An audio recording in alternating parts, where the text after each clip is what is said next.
నమస్తే, welcome to nationalist hub. Vinesh Phogat episode Olympic క్రీడలపై మరోసారి చర్చకు కారణమైంది. ఆది నుంచి వివాదాలమయంగా ఉన్న ఒలింపిక్ మైదానంలో మరో అలజడి చెలరేగింది. ప్రఖ్యాత చిత్రకారుడు Leonardo da Vinci The Last Supper painting వివాదంతో ఒలింపిక్ క్రీడలు ప్రారంభమయ్యాయి. ఆ తర్వాత టిండర్, జెండర్ కండోమ్ ఇలా క్రీడా ప్రాంగణం చుట్టూ అనేక వివాదాలు చుట్టుముట్టాయి. 1936లో బెర్లిన్లో జరిగిన ఒలింపిక్ క్రీడలను చూడటానికి వచ్చిన హిట్లర్కు నల్లజాతి క్రీడాకారుడు జెస్సీ ఓవెన్స్ 4 స్వర్ణాలు సాధించడం ఇష్టం లేక విసురుగా వెళ్ళిపోయాడట. 1980-84లో మాస్కో, లాస్ ఏంజల్స్లో జరిగిన ఒలింపిక్స్ను ప్రచ్ఛన్న యుద్ధం ప్రభావితం చేసింది.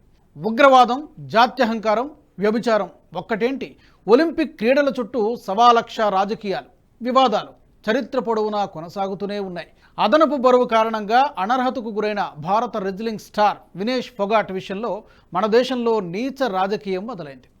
పాత విషయాలు బయటకు లాగి వాటి ప్రాతిపదికన ప్రస్తుతాన్ని అంచనా కట్టే పరమ చవకబారు వైఖరిని వ్యక్తం చేస్తున్నాయి మన రాజకీయ పార్టీలు.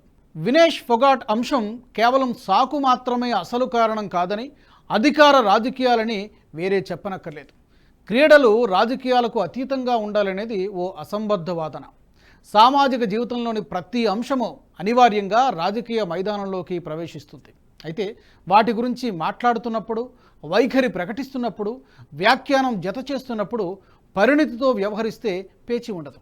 అలా కాకుండా అవకాశవాద రాజకీయాలకు అన్ని అంశాలను ఎరగా వేస్తేనే వివాదంగా మారి అసలు విషయంలో పక్కదారి పడుతుంది. వినేష్ ఫొగాట్ అనర్హత విషయంలో జరుగుతున్న చర్చ మన దేశ భ్రష్ట రాజకీయాలకు పరాకాష్ఠగా కనిపిస్తోంది. వినేష్ ఫొగాట్ గతంలో బ్రిజ్భూషణ్ సింగ్కు వ్యతిరేకంగా జరిగిన నిరసన ఆందోళనలో పాల్గొన్నారు. ఒలింపిక్ క్రీడల్లో పాల్గొన్న చాలామంది రెజ్లర్లు బ్రిజ్భూషణ్ సింగ్పై లైంగిక ఆరోపణల్ని ప్రస్తావించారు. ఢిల్లీ వేదికగా ప్రదర్శనలు చేశారు, ధర్నాలు చేశారు. వీటన్నింటిలో వినేష్ ఫొగాట్ క్రియాశీలకంగా పాల్గొన్నారు. ఆ మాటకొస్తే బ్రిజ్భూషణ్పై లైంగిక ఆరోపణలు చేసిన వారిలో వినేష్ ఫొగాట్ తొలి వరుసలో ఉంది. ఇదంతా ఎవరూ కాదనలేని వాస్తవం. బ్రిజ్భూషణ్కు వ్యతిరేకంగా రెజ్లర్లు చేసిన ఆందోళనల్ని రాజకీయ పార్టీలు హైజాక్ చేసి తమ ప్రాపకం కోసం ప్రయత్నించాయన్నది కూడా అంతే వాస్తవం. ప్రభుత్వం సత్వరం స్పందించకుండా జాప్యం చేయడం కూడా అంతే నిజం. రెజ్లర్ల ఆందోళననే కాదు, దేశంలో ఎవరైనా సరే తమ వ్యక్తిగత సమస్యలతో ఐచ్ఛికంగా ఆందోళన చేసినా మన రాజకీయ పార్టీలు పిలవని అతిథుల్లా వాలిపోయి సంఘీభావం తెలిపే పేరుతో నానాయాగి చేస్తాయి. ఏ ఉద్యమాన్ని, ఆందోళననైనా నిర్దాక్షిణ్యంగా కబళించి తమ స్వార్థ రాజకీయాలకు సమిధులుగా మార్చుకుంటాయి మన రాజకీయ పార్టీలు. అదనపు బరువు కారణంగా వినేష్ ఫొగాట్ అనర్హతకు గురయ్యారు. దేశమంతా దిగ్భ్రాంతికి గురైంది. దేశ ప్రధాని కూడా ఓదారుస్తూ ఓ ట్వీట్ చేశారు. దేశం మొత్తం వినేష్ ఫొగాట్కు మద్దతుగా ఉందంటూ కేంద్ర క్రీడా మంత్రి భరోసా ప్రకటన చేశారు. క్రీడాభిమానులంతా సంఘీభావం ప్రకటించారు. మరోవైపు ఇందులో కేంద్రం కుట్ర ఉందని, గతంలో బ్రిజ్భూషణ్ వ్యతిరేక ఆందోళన కేంద్రాన్ని లక్ష్యంగా చేసుకున్నదే కాబట్టి ఆమెపై పగబట్టి ఇలా చేసిందంటూ గోల మొదలైంది. అదను కోసం ఎదురు చూస్తున్న వారికి అవకాశం దొరికినట్టు తయారైంది పరిస్థితి. పనిలో పనిగా ప్రధానిపై చవకబారు కార్టూన్లు వేసి వాటిని ప్రచారంలో పెట్టడం, ఇష్టం వచ్చినట్టు వ్యాఖ్యానాలు చేయడం ఇంకా జరుగుతూనే ఉంది. ప్రతిపక్ష పార్టీలు రాజకీయం చేయడానికి మరో అంశమే లేనట్టు ఒక సున్నితమైన అంశాన్ని పట్టుకుని రాద్ధాంతం చేయడాన్ని చూస్తే మన దగాకోరు రాజకీయాలు ఏ స్థాయిలో ఉన్నాయో అర్థమవుతోంది. అనేక సందర్భాల్లో ఒలింపిక్ క్రీడల్లో రెజ్లర్లు అనర్హతకు గురవుతూ ఉంటారు. కొన్ని సందర్భాల్లో డోపింగ్ టెస్టుల పేరిట భారత రెజ్లర్లు అనర్హతకు గురైన దాఖలాలు కూడా ఉన్నాయి. 8 ఏళ్ల క్రితం నర్సింగ్ పంచమ్ యాదవ్ సైతం రియో ఒలింపిక్ క్రీడల్లో అనర్హతకు గురయ్యాడు. నిషేధిత డ్రగ్ తీసుకున్నాడంటూ అనర్హత మాత్రమే కాదు, ఏకంగా ఒలింపిక్లో పాల్గొనకుండా నిషేధమే విధించారు. నిజానికి నర్సింగ్ యాదవ్ అంతకు ముందు అనేక సందర్భాల్లో అనేక మెడల్స్ సాధించిన రెజ్లర్.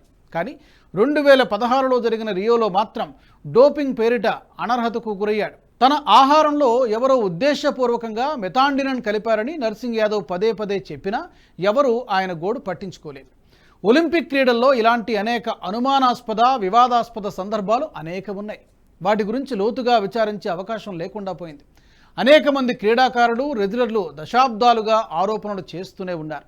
విజయానికి ఆమడ దూరంలో ఉండగా ఏదో ఒక కుట్ర క్రీడాకారుల మెడకు చుట్టుకోవడం సర్వసాధారణ విషయం. వినేష్ ఫొగాట్ విషయంలో కేంద్రం కుట్ర చేసిందంటూ చాలామంది సెలబ్రిటీలు, భిన్న రంగాల్లోని ప్రముఖులు పదే పదే ఆరోపణలు చేస్తూ వస్తున్నారు. కేంద్ర ప్రభుత్వం ఎలా చేయగలదో, ఎందుకు చేయాలనుకుంటుందో మాత్రం చెప్పడం లేదు. బ్రిజ్భూషణ్ విషయంలో జరిగిన రసాభాసను మాత్రమే పరిగణనలోకి తీసుకుని ప్రభుత్వం ఒక స్టార్ రెజ్లర్పై కుట్ర చేయాలనుకుంటుందా అనే ప్రశ్న వేసుకుంటే ఇంగితానికి చాలా విషయాలు అర్థమవుతాయి. అనేక సాంకేతిక నిబంధనల ప్రాతిపదికన జరిగే ఒలింపిక్ క్రీడల్లో కొన్ని సందర్భాల్లో సాంకేతిక అంశాలే ప్రతిబంధకంగా మారి అనర్హతకు దారితీస్తాయి. వినేష్ ఫొగాట్ విషయంలో కూడా అదే జరిగింది. కానీ ప్రతిపక్షాలు పథకం ప్రకారం ఒక అభిప్రాయాన్ని కలిగించే ప్రయత్నం చేసి దానికి సమ్మతి సృష్టి చేయడానికి ప్రయత్నాలు చేస్తున్నారని స్పష్టంగానే తెలుస్తోంది. ప్రధాని నరేంద్ర మోదీ కక్షపూరితంగా వ్యవహరిస్తున్నారనే ఒక అబద్ధాన్ని నిజమని నిరూపించే ప్రయత్నంలో వినేష్ ఫొగాట్ అంశాన్ని తెరపైకి తీసుకొస్తున్నారు. త్వరలో హర్యానా అసెంబ్లీ ఎన్నికలు జరగబోతున్నాయి. వినేష్ ఫొగాట్ హర్యానాకు చెందిన రెజ్లర్. ఇది అందరికీ తెలిసిన విషయమే. హర్యానాలో ప్రాబల్యం ఉన్న జాట్ సామాజిక వర్గానికి చెందిన వినేష్ ఫొగాట్ అంశాన్ని పదే పదే తెరపైకి తీసుకురావడం వల్ల ఆ రాష్ట్రంలోని 39% ఉన్న జాట్ ఓటర్లను ప్రభావితం చేయవచ్చని కాంగ్రెస్ పార్టీ భావిస్తోంది. పైగా హర్యానాలో ప్రస్తుతం బీజేపీ అధికారంలో ఉంది.